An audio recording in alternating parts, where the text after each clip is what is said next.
everyone. Welcome to the best hour of the month. It's the Lipedema Patient Roundtable, and these beautiful faces around the table are, I don't know, some of the greatest people I know with lots of information about lipedema, lots of insights, wisdom, and medical experts as well. We don't offer medical advice, but we do share everybody's respective journeys and some anecdotal information that hope can help you manage your condition effectively.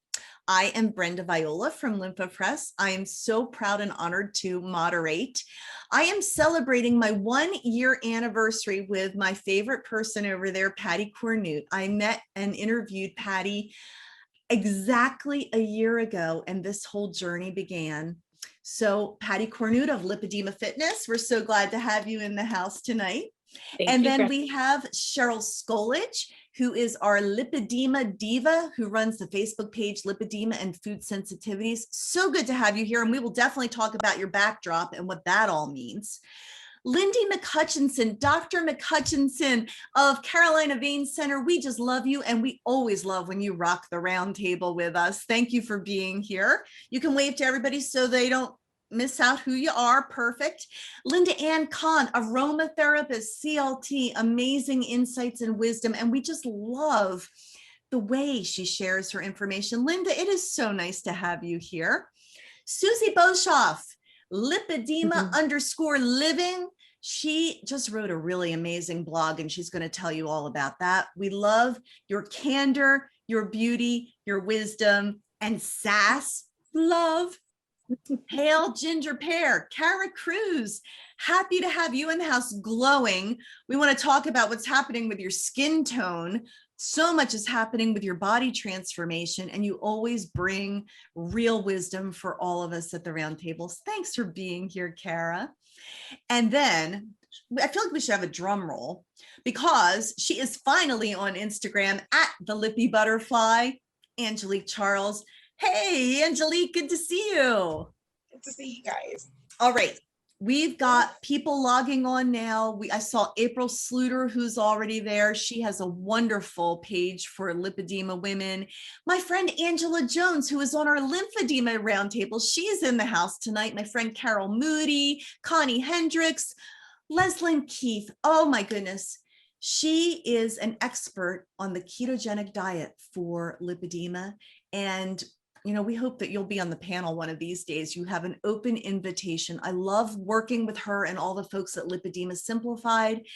So many other wonderful people that are here every month. Sandy Darley. And you're saying, Brenda, shut up and stop announcing everybody and let's get to it here. So first things first, June is Lipedema Awareness Month, and we plan a host of activities in advance. So one of our panelists has been doing something for how many years now, Pattie? This will be our 6th year. Wow. Long before I even had you on my radar screen, you were doing this event called? The Lipedema Triathlon. Okay. How does that work and how can we support and get involved? It's the virtual event that we started. Initially, I was trying to find a 5K to run for lipedema, you know, to try to do that in June.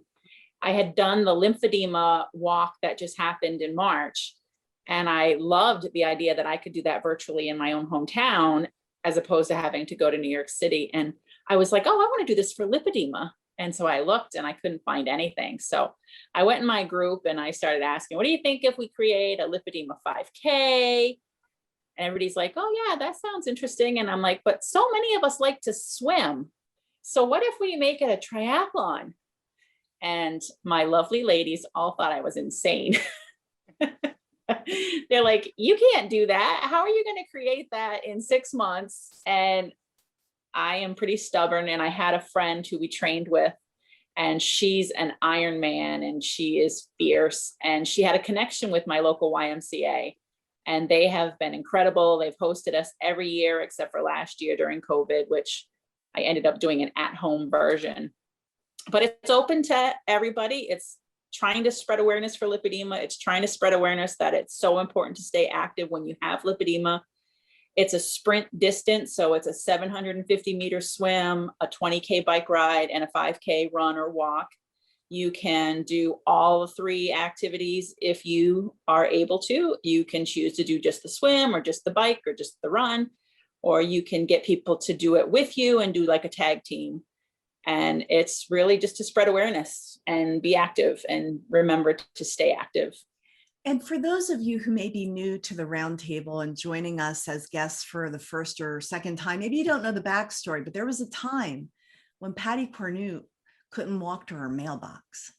So I don't want any of you to be overwhelmed or intimidated. In fact, you had a post this last week that said, begin where you're at.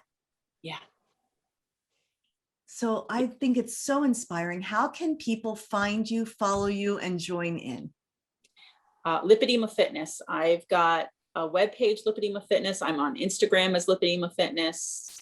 There's a closed group for lipedema patients only on Facebook. There's a public page for everybody on Facebook. It's all called Lipedema Fitness.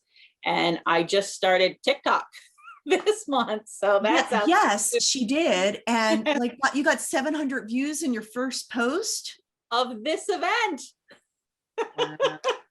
Hey, if anyone's joining us tonight because they saw us on TikTok, we feel extra cool tonight. Absolutely. And thank you for bringing the cool. Well, actually, you all bring the cool to the round table. We want you to know, by the way, Megan Frew says Pattie's TikToks are on point. Oh, thank you. I'm such a and Roz Reb says she gets stuff done. So there you have it. I mean, Thanks, we should call this should we call this the Pattie Cornute show? No, because then we wouldn't be able to call it the Cara Cruz Pale Ginger Pear show or anybody else. So what's your latest glowing Cara Cruz? We want to hear what's happened since we last got together.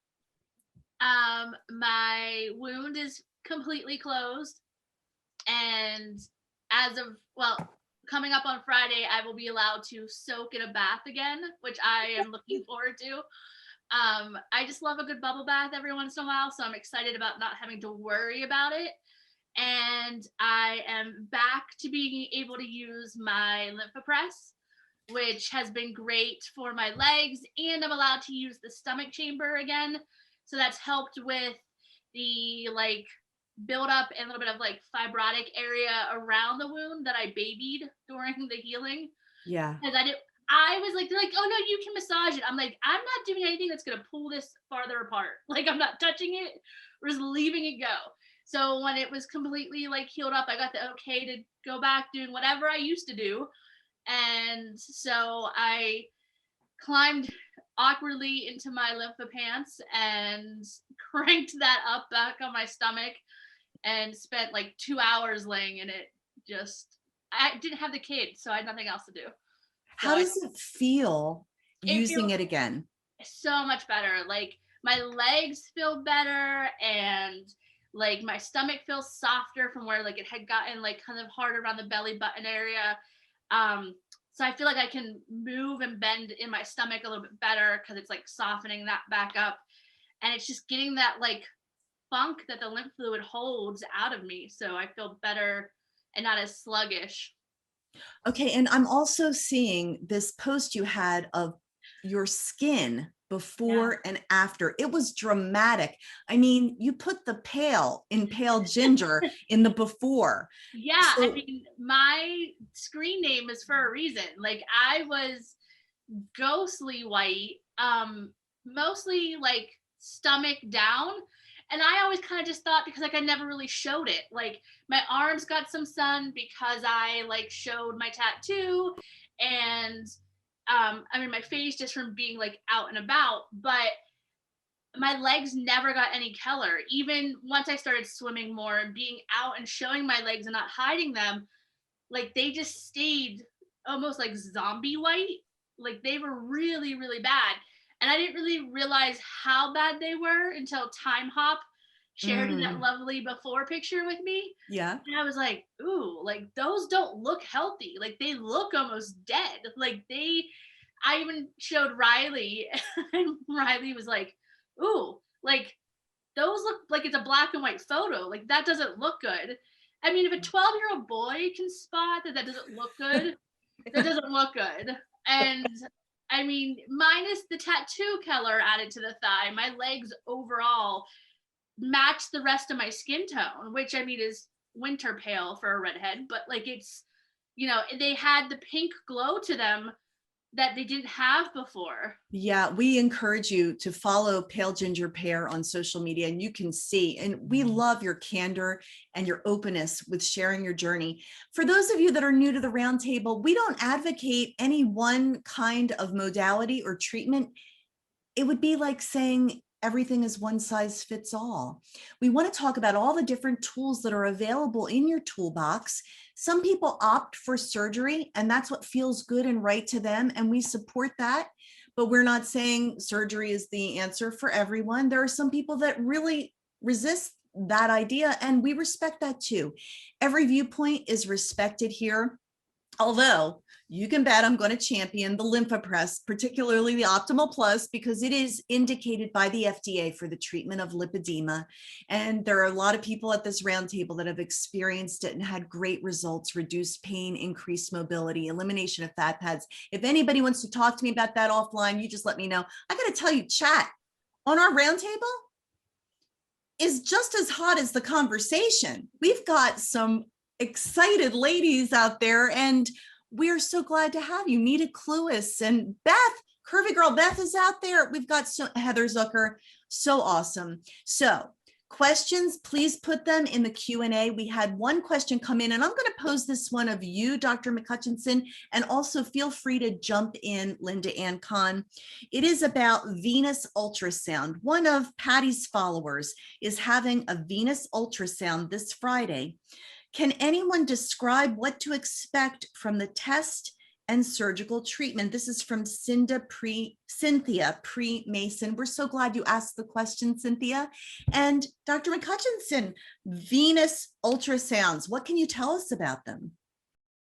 That actually is just my life, venous ultrasound and venous disease. And so when you do a venous ultrasound, what we're looking for, and there is a video that I did at the Baltimore FDRS meeting.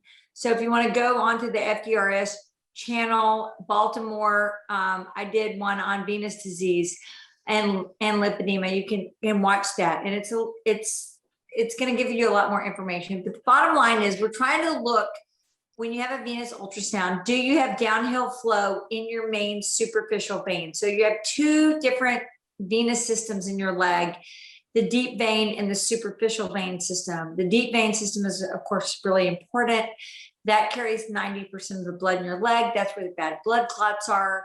That system we leave alone. That's a very critical system, and they're going to be looking at that as well. Dr. Herbst and I want to do the study. It seems that patients with lipedema do have more deep vein issues than the normal population, but of course it's just hard to, we have a list of studies we want to do, we haven't been able to do them all. So but the main issue with venous disease is with the superficial system. That's under the skin. You can't see it, most of the veins, and that looks at the two main superficial veins called the great saphenous vein and the small saphenous veins. These veins are under the skin, they're reservoirs, they're non-essential veins, but they still help hold the blood and help contribute to the circulation of the leg. All veins are designed to move the blood back to the heart, from the feet back to the heart. And they do that against gravity with one-way flow valves, because we were not given a heart in our feet to pump it back, right? So we were given these one-way flow valves in our veins that act like one-way double doors, keeping the blood going toward the heart. And when you have an ultrasound, a venous ultrasound, they are doing a few things. One is they're looking to see, are those double doors working, or are they loose or leaky or floppy? They're also looking at the saphenous veins and the vein wall. There are standard measurements, and are they more dilated? Are they farther apart? And the way we like to refer to it is sort of banks of the river. So when a river flows downhill to hold more water, the banks of the river get wide. When blood is flowing downhill in a vein, when it's supposed to flow uphill, we refer to it as banks of the vein get wide. So the ultrasound's also going to be measuring the diameter of the banks of the vein. Now, What Dr. Herbst and I found several years ago at the FDRS meeting was that and it's been shown before in other studies, is that patients with lipedema actually have more downhill flow or reflux in their vein than the normal population. And that is about 50%. We actually found it to be a little bit larger than that. Also, the banks of the vein in lipedema patients tend to be wider than the normal population. So clearly there's something going on that relates the veins and lipedema. And I like to refer to them as sister conditions, because we systematically think that maybe something in the elastin, the collagen, the fibrin, the thing that those are the same elements of the vein wall that are in the skin that are possibly related. So they're going to be looking for, with that ultrasound, do you have downhill flow or reflux? Reflux is when fluid moves in the wrong direction. So if you have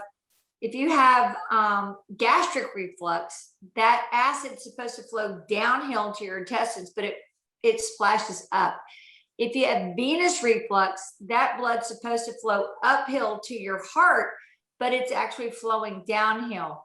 So they're going to be looking for reflux. They're going to be looking for the diameter of your saphenous veins, and we call it the banks of the veins, like the banks of the river. And when a river can't hold anymore, it overflows into branches going, rivers, tributaries, creeks.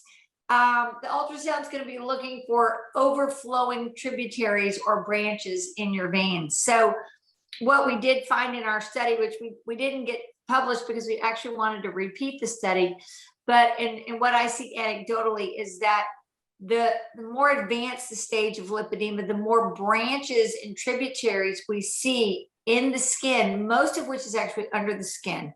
And that's why Dr. Herbst's studies show that there are more telangiectasias or spider veins in patients with lipedema, because they're all fed like a roadmap under the skin. So that's what they're going to be looking for. As far as treatment, we need to do that study. We've been talking about it for a couple of years.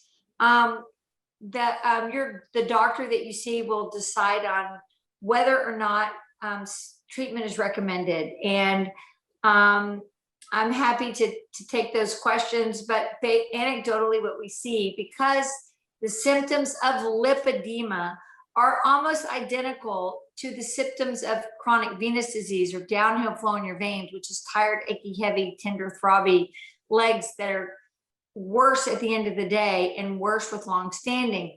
What we tell patients is that when we treat veins, that we can get rid of or eliminate about, depending on how the severity of the veins, maybe we can eliminate about 20 to 30% of the issue, because we're not going to remove the lipedema issue. We're going to remove the vein contributory. So it's sort of like a combination or a compounded effect. So for those of you that have venous disease or have seen vein doctors, I'm happy to take those questions through Brenda. But I hope that answers the question. My Zoom, apologize, keeps coming in and out. So I'm hoping I'm sorry, but you got nothing to apologize for. That was a masterclass in veins. We definitely touched a nerve there, because you just— I'm passionate about lipedema. I can tell you're passionate about it. And from the chatter, everybody is very appreciative of your explanation. It was very thorough and much appreciated, Dr. Mccutchenson. Anything vein related? Go ahead, Linda Ann, jump on in there. So Dr. Mccutchenson, Dr. Karen shared a study with us recently where they found that in patients with early vascular disease, the lymphatics are affected. Mm-hmm. And I thought that was just amazing. Well, the truth is, Linda Ann, and I so wish I could see your sweet face, because I just love your face and accent together. Me too. They're all sister conditions. We know they're related. We haven't been able to prove it, but we know in our heart, we know anecdotally, we know clinically they're related. And there's a famous doctor named Dr. John Bergen, who died many years ago, who wrote the vein book, And he was the grandfather of modern veins. And he used to describe phlebolympedema because he learned and he knew that the veins and the lymphatics are involved. I think there's no question they are. And so, you know, we haven't figured this out and we want to know. And there's no question that the lymphatics, the veins and the lipedema are all related. They're cousins. We just don't know how. Gotcha. We look forward to more research, and we support everybody that is on the forefront of really trying to uncover what's behind this and how to help people. And that's what we're here for, is to encourage those of you who are out watching tonight. Thank you for giving us your hour this evening. We're so appreciative of you too. And we did have another question come in, and I'm going to direct this of you, Linda Ann Kahn. Angie Hampton. Hi, Angie. Great to, well, I don't see you, but I know you're out there. What is the most beneficial supplement for those with lipedema? Well, that's a good question, because my patients often say, oh my God, I'm so overwhelmed. There's so many supplements, but I like a combination of horse chestnut and butcher broom.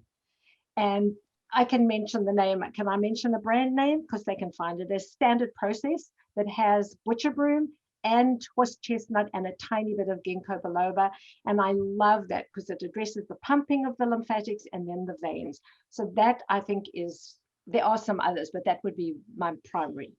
Thank you for that advice. Does And anybody else? Go ahead. I just have to say a quick thing about Dr. Bergen, because Dr. Bergen was here in San Diego and I used to work with him.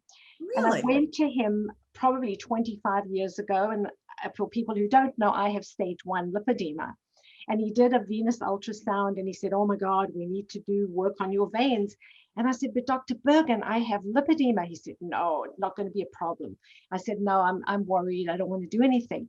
And then he called me up about 4 years later to tell me that he had run into some challenges with that and that I was right. But that's a long time ago and treatments were different, but I loved him. He was the most wonderful, wonderful, dedicated man. So I just had to tell you that story. Wonderful. Well, we love that story. And everybody is wondering what's going on behind you, Cheryl Skolage there. You've got Ehlers-Danlos Awareness Month behind you. And for those who don't know, why don't you give us a little update of what that is and how it relates to our lipedema discussion? Absolutely.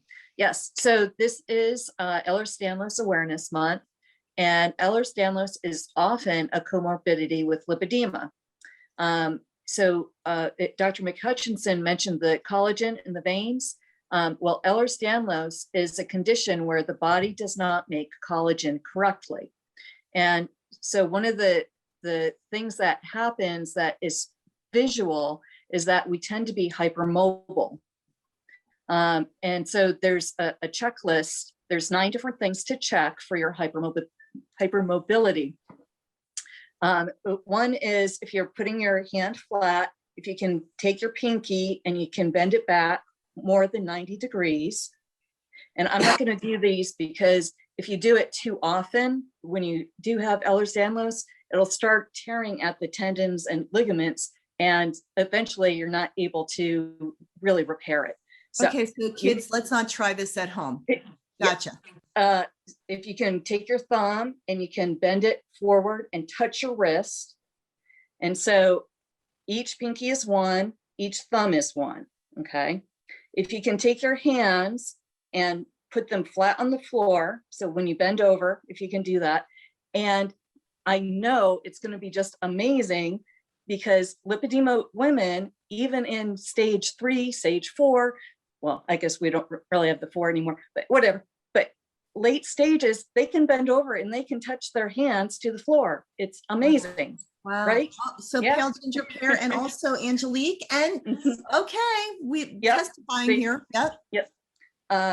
If your elbow can bend more than the 180, and if your knees can bend backwards more than the 180 as well. So each leg, each elbow, each thumb, pinky, and bend over. So that's a total of 9.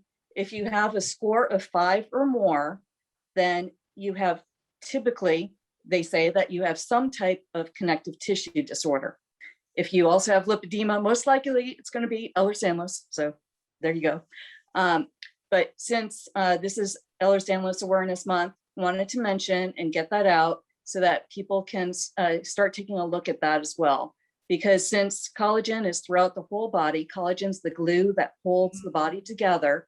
It's very important that we know about this because each of us can have different symptoms. And so it can be very, very varied person to person. I have a checklist in my group. And so you can bring it to your doctor and they can verify whether you have, there's 13 different types of Ehlers-Danlos. Typically, we have the hypermobility type. And there's also something called hypermobile spectrum disorder. And so if you don't have the full 5 points on the scale, it don't match everything on the whole checklist, then often they'll put you into that category. It might just be that your symptoms haven't manifested the whole way or something along there that way. Are there Anyway, additional treatments that you do? I need to be Specific to very that. aware of my proprioception. That's where my limbs are out in the world. Because, and I think a lot of the other lipedema ladies can attest as well.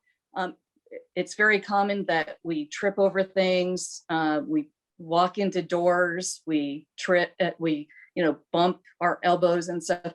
So you do need to be very aware because it's very easy to get injured. The bruising in lipedema is also in Ehlers-Danlos. So there's a lot of similarities in some of the symptoms as well. Thank you for raising awareness to this condition. Maybe someone out there watching is like, oh my goodness, I have some of those markers, and it's something that you can follow up on and get help for.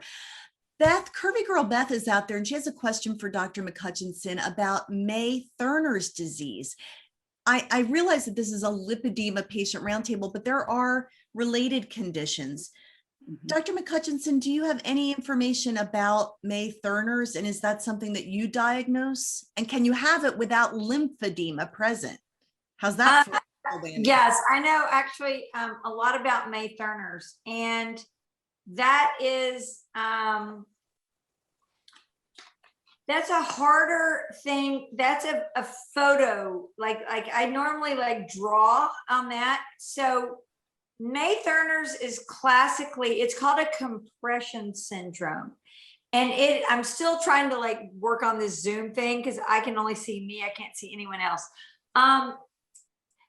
May Thurner's is classically left leg swelling only. So when the left leg is swollen more than the right leg, then there's a chance you could have May Thurner's. Now, lymphedema also is one leg is worse than the other. So sometimes people have lymphedema in their left leg, and people think, oh, no, it's left leg, it must be May Thurner's. So sometimes it can be very difficult to tell the difference. But what May Thurner's is when you have your left, the blood returning from your left leg back to your heart and your right leg back to your heart, they come together sort of in the pelvis on one side. And what happens is all the blood returns pretty much on the right side of the body. So the veins are usually on the right side, the arteries on their left. So on the left leg, they have to cross underneath to the right side to get back to the heart. And sometimes when those veins are crossing underneath the arteries to get to the right side, they get squished like a bottleneck. It could be a bone, it could be scar tissue, it could be muscles. Anyway, when that vein coming from the left leg is crossing underneath, going to the other side, to the right side to go back, it gets squished. And it's like a bottleneck, and the blood backs up and causes swelling. That is what May Thurner's is. You can look at it online and see the pictures of the anatomy. It can be easily treatable with a stent that just opens the bridge and allows the blood to come out. The main thing I would caution people about May Thurners is that frequently when you have lymphedema, and Linda Ann will help us with this, one leg is frequently larger than the other. And there are lots and lots of women out there who have lipolymphedema, where the left leg is actually larger than the right from the lymphatics. And it might be confused with May Thurner syndrome. So May Thurner syndrome needs to be diagnosed with a venous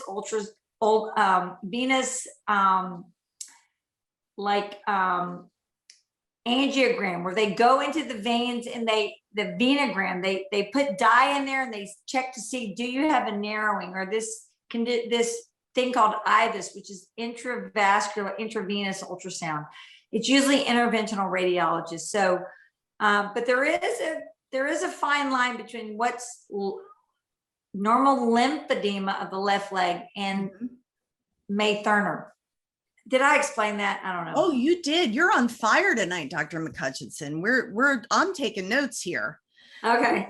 We actually had a question just come in. And by the way, I want to get to you, Susie, too, because you wrote an amazing blog about another term that I was unfamiliar with, shame on me, obesogens and toxins. So you introduced this topic a little bit last month. For those that weren't with us, can you give us a Reader's Digest version and an update of what you're learning about obesogens? Hi. Yeah, so, well, basically what I had mentioned last month was that I was doing a little bit of research, because most people like you and me with lipedema, we have all kinds of weird things going on, and we're constantly trying to find out why, what, where, when, whatever. And for me, I had a series of symptoms that were a little intense, and somebody had suggested that possibly I had mercury poisoning left over from having silver fillings, that I have had them removed, and I did have them safely removed, but typically you have to do a detox program to eliminate the residual mercury, which is gaseous. It's not something that you can smell or see, or, it seems like it's not there. Well, this led me down a whole thread of random research, and I came across all these studies on the topic of obesogens. Now, what obesogens are is they're toxins that are in the environment. They're environmental toxins, and they can also be metabolic waste toxins. But what they do is they actually alter the body's metabolism and how it manages and how it expresses in terms of handling not just the metabolism itself. So like you have estrogen and you have various other hormones that get triggered based on things that occur, right? So sometimes there are toxins in the environment, and unfortunately there's a lot of them. For example, plastic bottles back in the 70s is one of the things I cover in my blog post, right? So back in the day, there were plastics that were used that are highly toxic. Now, these toxins, the difference between them, their BPA, is what that is. And it used to also be in the linings of cans, right? So you take a toxin like that. The problem with it is it has a very long life. What that means is when you're exposed to that toxin, it doesn't just get eliminated through the kidneys as a water-soluble toxin.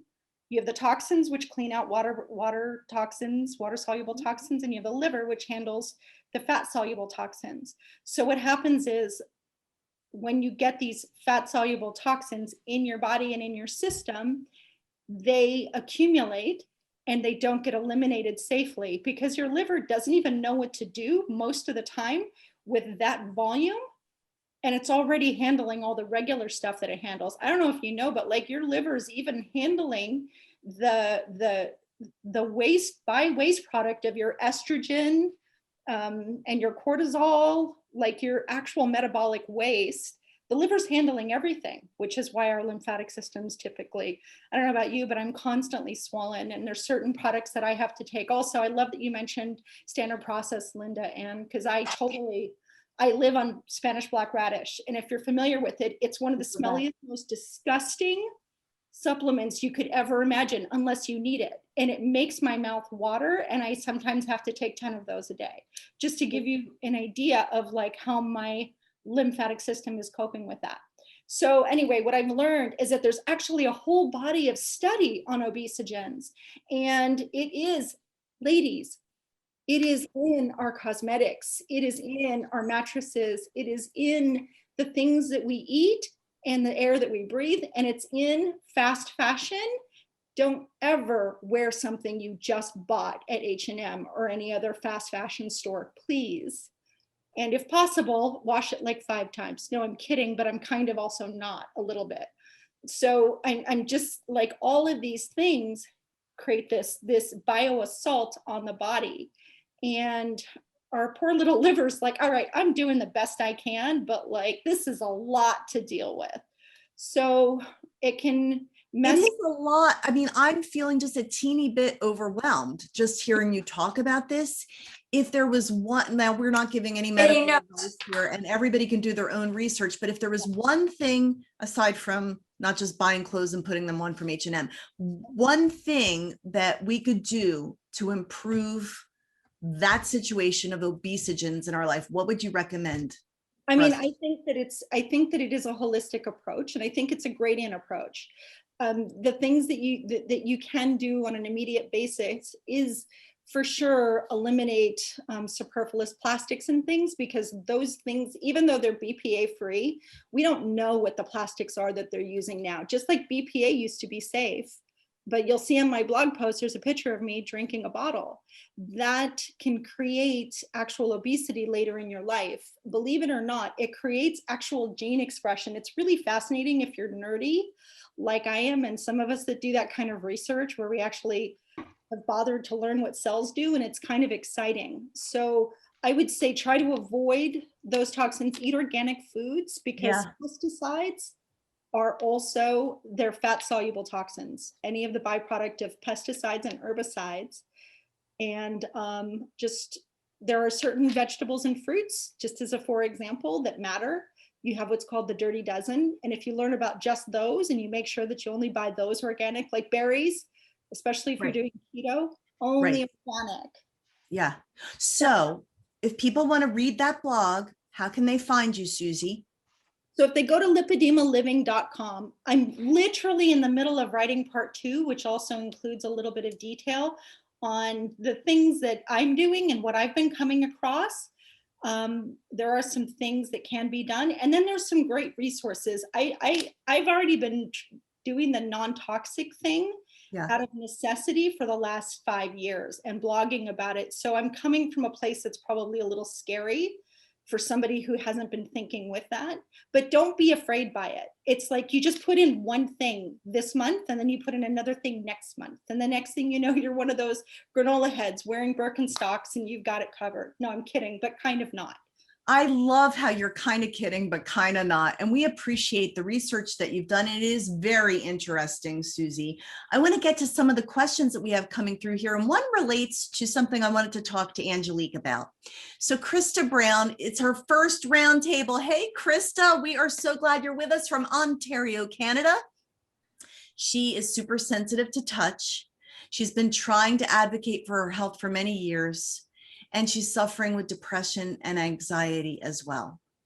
Now, she asks if we can connect her with any doctors in Ontario, Canada. I don't have a database right now, but I can say a go-to resource I am a fan of is the Lipedema Project. Lipedema Simplified, find it. They have a database where you can plug in an information, and knowing people that can treat your condition will come up. That's so helpful. This suffering from depression, anxiety, pain. So Angelique confessed on social media that during the last roundtable, she was in so much pain. And I felt so bad, Angelique, that you were trying to soldier through kind of thing. and you didn't want to even watch the replay. Now, I hope you feel a little bit comfortable sharing this. This is real life for many with lipedema, the pain, trying to press through it, trying to put on that happy face, and dealing with depression as well. So the floor is yours, Angelique. You always inspire us. Yes, last roundtable, I was completely miserable. I remember looking at the clock and we were 30 minutes in, and I was like, Angelique, don't look at the clock anymore because you are going to be just, in tears by the time you get through this. One of the things that was going on at that time was I was swelling intensely, and I do all of the roundtables in my wheelchair. So the bottoms of my legs, or the backs of my legs rather, were cutting into the wheelchair. And it really brought me down because it's something that I hadn't experienced in the entire time that I've been home, really. I felt like it was a complete setback. So I can relate to the lady who wrote in and say that depression started to set in for me, not just because of the pain, but in talking to Cheryl and to my nutritionist, Kelly Maynard at Wild Heart Wellness. We started talking about everything that had happened over the year, and not even realizing that I had actually been through a lot, and stress had actually built up, and keeping on the happy face is one thing, but my body actually feels those stresses that come along with it. Some of you know I've ended up having to travel and be out of the house probably about 5 times, even just this year in the past 5 months. And those things were actually weighing on my body. So a couple of the things that I ended up doing differently to try to not stay in that place of depression and pain and feeling defeated, or even going backwards, because that's a really big fear of mine. A lot of you know I've been in a nursing home before. I spent 2 years there. So I definitely don't want to go back there. So a couple of the things that I did to try to keep myself going forward is I reached out to a mental health professional. I had my first consultation on Monday.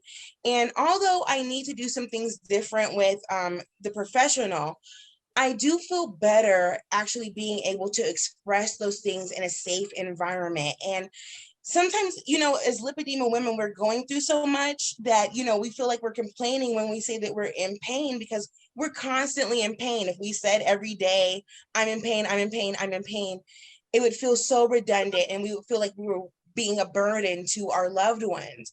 But it was really nice and refreshing to get it off of my heart to a professional who actually was there to, their job was to listen. Also, in talking to my nutritionist, Kelly Maynard, once again, she empowered me to be okay with going to a different mental health professional. But that leads me to say it's about community for us with lipedema, because a lot of times it's hard to find people who relate to what you're going through, who understand what it's like Cheryl said earlier, when you bump into things and you find bruises on your body that other people don't necessarily have to go through.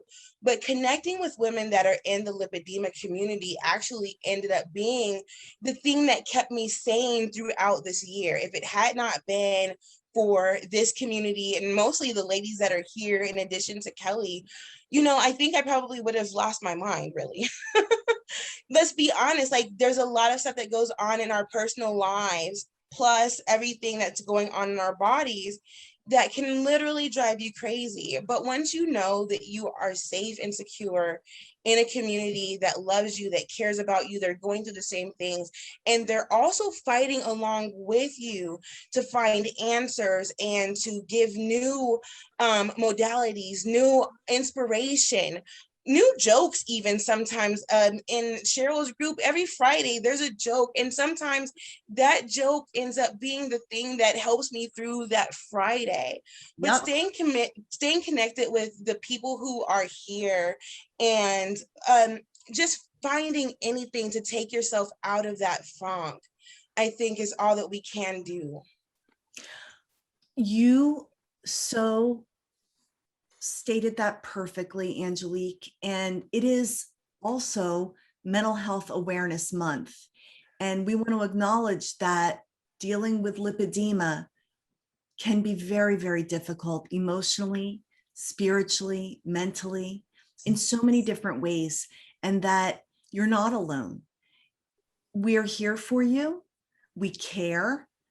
Every one of these individuals has groups that are intended to support. Your life is worthy.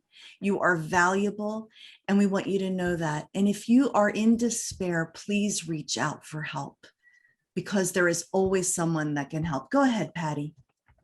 I actually went through something very similar on Sunday. I was going to mow the lawn, and I have always kind of used that as a uplifting thing for me, because it was one of the first things I did when I was able to regain my mobility. And you're holding on to the mower, you know, it helps you to do that. And it was so incredibly difficult for me. And I had to stop almost every lap and stretch my back out and stretch my legs out. And it just got to me to the point where I recorded a video in my group of just my utter despair at what I had gone through. And I was, you know, contemplating not doing that, because I try to be very positive and we can do this. And, you know, start here where you're at, you know, and I'm constantly doing that. But I'm like, people need to know that we all go through that, right? Lipedema is hard to live with. And some days you just need to vent to people who get it. And the support that the group gave me was just amazing. And, you know, I totally feel what you're saying, Angelique, and right there with you. So there is no shame in being open about your needs and about your struggles. And what I find is that when I am able to be vulnerable like that, people just swoop right in and they just want to love on me and take care of me. And there are people like that for you as well. Thank you so much for sharing about that. Angelique, you are so incredibly special. We all go through difficult times in our lives, and it's an honor and a privilege to link arms together and to believe in each other.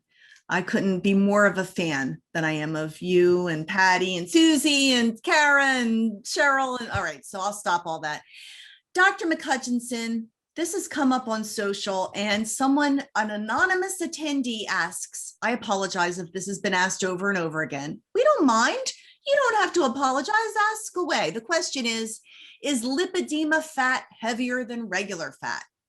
Oh, absolutely. And anyone who has examined, and Lynn Ann can attest to this, it is incredibly heavy fat. In fact, one of the diagnostic criteria is when you hold it, the fat is definitely heavy.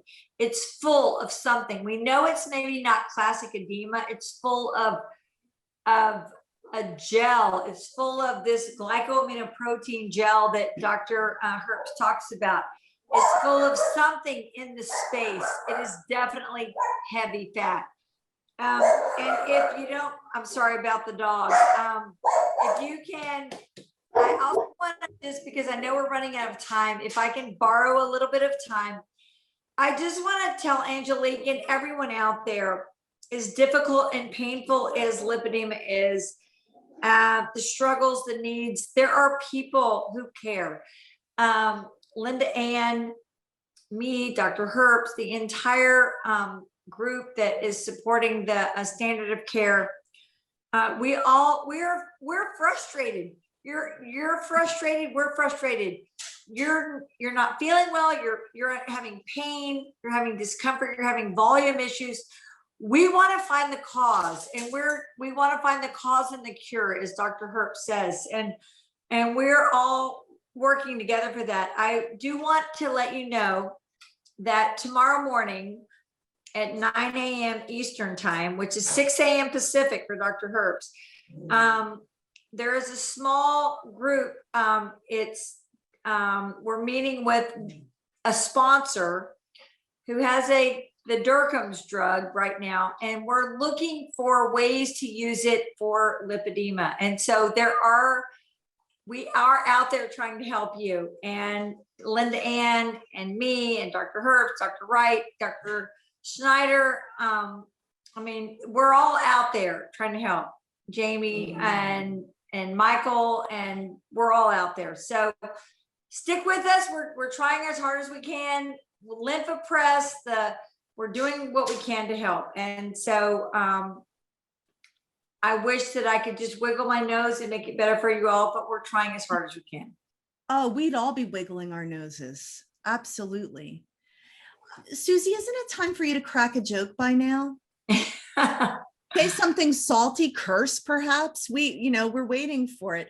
The thing is, we're all feeling the emotion of the truth of hearts being shared here. And I honor that and I respect that. And I just think it's really important not to pretend that, we've all got this all figured out and we're all great, because we are all human beings struggling, and yet we have victories. We do the cha-cha. We do a step forward, a few steps back, and then we try to move forward together. But linking arms is how and the dog agrees. I mean, the dog is chiming in there. Absolutely. So thank you, Lindy. We are truly running out of time. Someone mentioned, Pauline Schaefer mentions a great book from Dr. Anthony J., a PhD, called Estrogeneration. He talks about those toxic exposures, Susie, that you were talking about. So that's a great recommendation. Are symptoms of Lyme disease similar to any of these areas? You're nodding, Linda Ann. Go ahead. So unfortunately, I work with a lot of Lyme disease patients. Durkam's disease and Lyme disease have so many common symptoms that it's quite frightening. And I actually spoke to Dr. Herbst about it already a couple of years ago, and then she did a small study. But yes, there's brain fog, there's joint pains, there's fatigue. It's a lot. There's a lot. And a lot of them have EDS, and they have mast cell, and they have gut issues. So there is a huge overlap. And then speaking about being positive and getting depressed, it becomes a chronic illness. And that is really tough. I have quite a few patients who have Durkam's disease and Lyme disease. That's a big one. Very interesting. Linda Ann is exactly right. I support you 100%. I love you. I tell you, I am a huge fan of the Linda Ann club. She's exactly right. I actually personally have had Lyme, and it's not something many people know. It was 2010. I jumped on it. I got the diagnosis. Lyme is considered the great mimicker, and it is like the mockingbird. It sings the song of every other bird. And so many people actually have Lyme, and Durkam's disease, just like Linda Ann said, exactly. There are patients who have Lyme and who have Durkam's and have these other conditions. So I think that the main thing is we don't have it figured out. We're desperate to find it out. There are people who care. There are people who are suffering. And we have lots of questions to answer. But I think some of these co-infections that cause Lyme and POTS and EDS, I think are probably all part of the answer. I'm actually giving a talk tomorrow afternoon to a group of nurses on Lyme disease and aromatherapy and the lymphatic system. So how can people get access to that, Linda Ann? It's a private group. I wish that it could be. Yes. If someone would record it, I would love. I adore Linda Ann. I would love that. Yeah, okay. But I could maybe send you a link. I'll find out. And send you the link. Inquiring minds want to know. Now, Sandy Darley has this question about the veins. So I'm going back to my vein doctor here.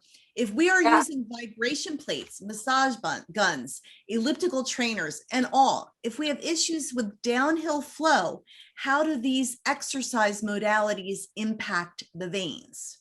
That is a wonderful question and an easy one to answer. Oh, I love that. What you have to remember is that God did not give us a heart and our feet to pump it back. But what he gave us was the feet and the calf. And the feet and the calf work like pistons to pump the blood up. So the feet prime the calf, which means they push all the fluid and blood to the calf, and the calf pump it up. So any exercise you do that involve the calf and the foot, it actually causes any movement with the calf and the foot, pumps the blood and the fluid back up to the heart. Ankle pumps. Yes.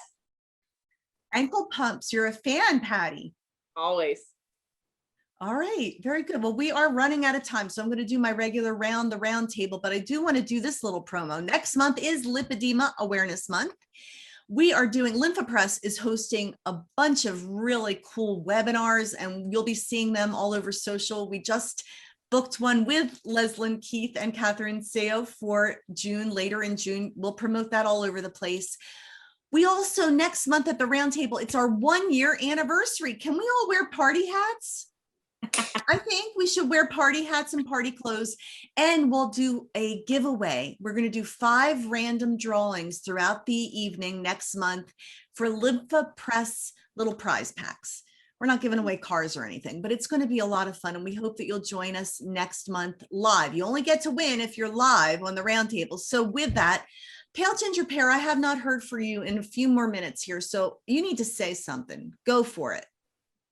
It got very scientific tonight, and then that's where I feel like I lose any credibility. So I just sit back and listen. But when we started out the evening talking about surgery isn't for everybody, and journeys are different, and they completely 100% are, and it's okay to also change your mind on your journey during it. So you could start out like, I'm anti-surgery, I'm doing keto, I'm doing this, and then 3 years down the road be like, you know what, I might need to try surgery. And that's okay. Like, it's a journey. It's not just one answer and that's it. You picked it, you're stuck with it. You can change it up as you go, because we don't know how this disease progresses really. So it could change that you feel that you need surgery after a while. That's really great. You can always change your mind, and that is up to you. It is your body. It is your choice. Excellent. Cheryl, what would you like to leave us with? Well, we were talking earlier about the Ehlers-Danlos syndrome. The symbol is a zebra, and a group of zebras together is called a dazzle. So I want to leave everyone with the idea that together we can dazzle. I love that. And the dazzling Susie Boshoff, what would you like to leave us with? The main thing that I would just, I love you guys. Like, you totally made my eyes leak, all of you. I think the most important thing, just from a mental health standpoint, is stay connected. This is such a great group, even outside of the monthly panels, but also bring friends and encourage people to come to this, because we get a lot of private messages afterwards, and it really makes a difference, not just in our lives, but in the lives of other women with lipedema. Yeah. Thank you for saying that. Pattie? Yeah, to kind of tag on to that, you are not alone. We say that pretty much every month. It's so important to a group that you connect with, especially if you don't have support at home. We care. We just are here to spread awareness and try to reach people to get done earlier. And we're hopeful that these lovely, brilliant doctors are going to bring more things as we continue. Yes. And we're supporting you and your Lipedema Fitness Triathlon too. So I'm excited about how I can virtually participate. Linda Ann Kahn, what would you like to leave us with this month? Well, I had big lessons this month because I broke my wrist, and we need this with these hands to do the massage. And so I'm going to leave you with something that I've been working on for myself. I live my life with ease and flow. And that's a really good thing for lippy ladies, because the lymph has to flow. You have to be at peace with what's going on and just live with ease and flow. Ease and flow. And Dr. Mccutchenson, thank you for gracing the table tonight. What would you like to leave our guests with? I just want to let you all know that providers like Linda Ann and I We love you guys, and we understand how hard it is for you. We don't sometimes. I don't have lipedema, but I understand how challenging it is, and we are trying so hard to find the cause and cure, and working with Dr. Herbst. So one of the things that I value from this meet, and I just want you to know, I take notes on this meeting because everything you guys tell us, it gives us information, and we can take that information and turn our brains on and try and find solutions and things and connections. So this forum, this group is so valuable, and I just want you to know how much we love you. We support you. We're trying so hard to find the cause and cure, and just still please be part of this. Give us your anecdotes, give us your follow-up, and tell us how you feel and what your results are. So the standard of care committee that is Linda, Ann, and me can help put all these details together in our little computer brains and try and figure it out for you, because we love you. We are so glad you are in the corner of the lipedema community. It's awesome. And I'm running out of time. Angelique, you always get the last word. Go for it. But you're muted. You are amazing, but you're muted. Oh no, I'm here. I'm convinced that the worst thing that you can do for lipedema is give up. This is a hard disease. You come across so many stumbling blocks. You have depression and so many things that you're obstacles that you're up against every day, hours of your day committed to fighting against the disease. The worst thing that you can do is give up. Don't give up. Stay connected. Reach out to someone. That's it. Don't give up. You are loved. We'll see you next month. Thank you for being with us. We appreciate you. Bye, everybody. Bye.